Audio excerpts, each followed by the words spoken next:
پاکستانی 2026 کے لیے پاکستان کے لیے بڑے پر امید ہیں. اسی کے اوپر تجزیہ تبصرہ جاری ہے اور اختلاف رائے بھی ہے ہمارے پینل کے اوپر. بھٹی صاحب نہیں مانتے, کہتے ہیں کہ جی اس وقت جتنی مایوسی ہے پہلے کبھی نہیں تھی. محمد علی صاحب نے فیکٹس اینڈ فگرز کا ایک انبار لگا دیا اس حق میں کہ پر امید ہونے کی وجہ کیا ہے. محمد علی صاحب, بھٹی صاحب کو کچھ کہنا چاہیں گے آپ؟ نہیں صاحب, میں بھٹی صاحب کی رائے کا احترام کرتا ہوں. ماشاءاللہ بڑے ہمارے مقبول ترین پینلسٹ ہیں اور میں سمجھتا ہوں کہ دیکھیں ان کی رائے اس کا ان کو حق حاصل ہے. میں نے تو کوئی حکومت کے حوالے سے بات ہی نہیں کی. میں تو صرف فیکٹس میں نے رکھے ہیں کہ پچھلے 3 سال میں آپ ٹیکس نیٹ کو دیکھیں, آپ ایکسپورٹس کو دیکھیں, آپ کتنا کاروبار ہے ہماری سٹاک مارکیٹ کا اس کو دیکھیں, شیئر انڈیکس کو دیکھیں, آپ ہماری آئی ٹی ایکسپورٹس کو دیکھیں, آپ ہماری فورن ایکسچینج ریمیٹنسز کو دیکھیں, جو کہ سب سے بڑا ثبوت ہے کہ جی ہماری ڈائسپورا تو بڑی اداس ہے, بڑی پریشان ہے. تو بھائی وہ پاکستان میں پیسے کیوں لگا رہی ہے؟ بھائی وہ پہلے سے زیادہ لگا رہی ہے. تو آج یہ دیکھیں, اس میں کوئی دو رائے نہیں ہے کہ پاکستان کو ابھی بھی بہت سے چیلنجز کا سامنا ہے, چاہے وہ سیاسی ہوں, سیکیورٹی کے ہوں, ٹیررزم کے ہوں, گورننس کے ہوں. اور میں بھٹی صاحب کا ایک جو میٹا نیریٹو اور سٹانس ہے اس کو بہت اپریشیٹ کرتا ہوں. ایلیٹ کیپچر جو وہ کہتے ہیں کہ اصل میں تو ہمارا سب سے بڑا جو چیلنج ہے وہ پولیٹیکل اکانومی کا ہے کہ چند خاندان یا چند افراد جو ہیں وہ ان کے ہاتھوں میں ارتکاز ہے پاور اور وسائل کا, جس کو نچلی سطح پہ منتقل کرنے کی ضرورت ہے تاکہ ہماری ہر شہری کو وہ حقوق اور زندگی کو بہتر بنانے کی اپرچونٹی مل سکے. میں اس سوچ اور رائے کو بڑا اپریشیٹ کرتا ہوں, اس کا احترام کرتا ہوں ڈیفینیٹلی. لیکن یہ ایک ارتقاء کا نظام ہے, ایک دن میں ہم کچھ نہیں کر سکتے اور یہ ایک سفر ہے اور ہم مثبت جانب جا رہے ہیں, ہم پہلے سے بہتر ہیں. میں ایک صرف جملہ کہوں گا, پاپولر لیول پہ اگر بات کی جائے, میں اگر اپنی زندگی کو دیکھتا ہوں, اپنے بچوں کی زندگی کو دیکھتا ہوں, ان کے معیار زندگی کو دیکھتا ہوں, اپنے معیار زندگی سے میرے بچوں کا معیار زندگی بہت بہتر ہے. میرا معیار زندگی میرے والدین کے معیار زندگی سے بہت بہتر ہے. آئی ایم شیور بھٹی صاحب بھی مانیں گے کہ جس گاڑی میں وہ سفر کرتے ہیں ان کے شاید والدین افورڈ بھی نہیں کر سکتے تھے. تو یہ حقیقت ہے.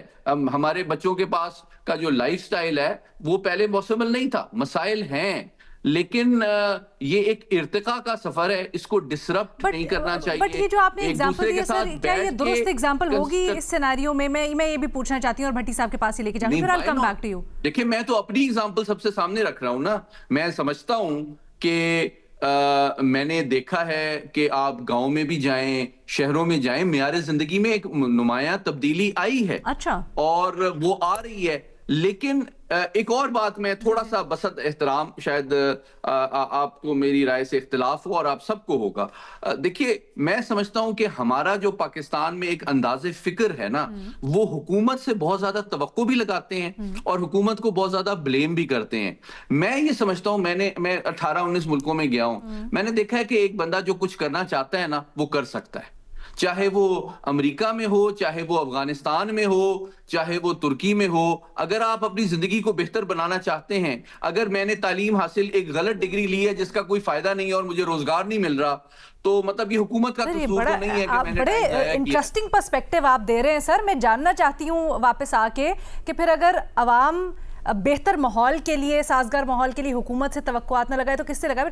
I'll let بھٹی صاحب رسپونڈ فرسٹ. کافی دیر سے وہ کچھ کہنا چاہ رہے ہیں آپ کی بات کے اوپر. بھٹی صاحب میں آتی ہوں آپ کو. جی میڈم شیخ, محمد علی صاحب, فخر دورانی بھائی, میمل سرفراز صاحبہ, علینا فاروق شیخ صاحبہ, تو خیر ہم میں ہیں ایلیٹ کلاس کی. تو میں ارشاد بھٹی, ہم کتنے فیصد میں آتے ہیں اس ملک میں؟ ہم 5% میں آتے ہوں گے میڈم شیخ. اللہ کا لاکھ شکر ہے کہ اللہ نے جتنا کچھ ہمیں نوازا, میں اپنی بات کرتا ہوں, توقع سے زیادہ نوازا. لیکن میں بات کر رہا ہوں 95% لوگوں کو اور 95% لوگوں کے لیے. میرے پنڈ میں جو رہ رہے لوگ, ان کو اسٹاک ایکسچینج سے کیا لگے, ان کو شیئر مارکیٹ سے کیا لگے؟ ان کا ہے کہ ان کا جو وہ ٹیوب ویل کا پانی ہے وہ ان کی کھیتوں تک پہنچ رہا ہے, بجلی ڈیزل ان کی پہنچ میں ہے. کھادیں دوائیاں ان کی پہنچ میں ہیں. ٹھیک ہے. مڈل مین ان کا استحصال کر رہا ہے کہ نہیں کر رہا. آپ صرف 2 جملے ہم نے کل پرسوں ڈسکس کیا. 15 لاکھ ماہرین جو ہیں یہاں سے نکل گئے چلے گئے, جن میں ڈاکٹر تھے, انجینئر تھے, سارے تھے. ہم نے پھر ایک IMF کی رپورٹ پڑھی کہ 6.5% کرپشن کی نظر ہو جاتا ہے. گلا گھونٹا ہوا ہے, ترقی کا گلا گھونٹا ہوا ہے, اور طبقہ اشرافیہ کا کیپچر ہے. ہم نے پھر پڑھا کہ ابھی کل میں پڑھ رہا تھا ریکارڈ قرضے لے رہی حکومت. پھر میں پڑھ رہا تھا ٹیکس نیٹ میں مگر مچھ آ ہی نہیں رہے. 50% مجھ پہ ٹیکس ہیں, 70% انڈائریکٹ ٹیکس ہے.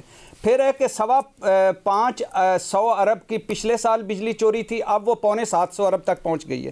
پھر ہے آبادی بم, پھر ہے ریئل اسٹیٹ, پھر ہے انڈسٹری, پھر ہے زراعت, پھر ہے کہ ہزاروں پاکستانی کمپنیاں باہر چلی گئی ہیں. سرمایہ کاروں نے باہر سے آنا تھا, یہاں کے سرمایہ کار چلے گئے جو بزنس دینے والے, جو نوکریاں جنریٹ کرنے والے. آپ اگلے دن آپ نے سنا ہوگا اسلام آباد چیمبر آف کامرس کو, وہ کہتے ہیں 100 انڈسٹری تو پچھلے 4 مہینوں میں بند ہوئی ہے. تو کہاں ہے وہ خوشحالی جو 95% تک پہنچنی چاہیے؟ کہاں ہے وہ ترقی؟ محمد علی صاحب سے کوئی جواب لے لیتے ہیں. اعداد و شمار, اداریے, شماریے اور یہ جو بتاتے ہیں, ان کو پتیلی میں رکھ کے نیچے لگا کر ان سے بچوں کا پیٹ نہیں بھرا جا سکتا.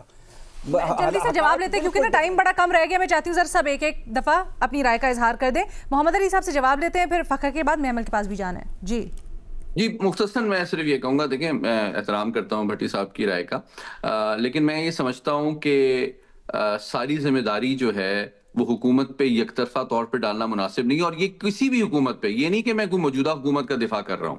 میں آپ کو یہ بتانا چاہتا ہوں کہ دیکھیں, اگر ایک شخص نے اپنا ایک کیریئر چوز کیا ہے یا ایک ایسی فیلڈ میں ڈگری حاصل کی ہے جس میں اب اس کو روزگار نہیں مل رہا, تو یہ حکومت کا قصور تو نہیں ہے کہ آپ نے 250 یونیورسٹیاں ایسی کھولی ہیں جو اسکل اور اپرچونٹی میں آپ کی ایفرٹ اور انویسٹمنٹ کو ٹرانسلیٹ نہیں کر رہی. نمبر 1.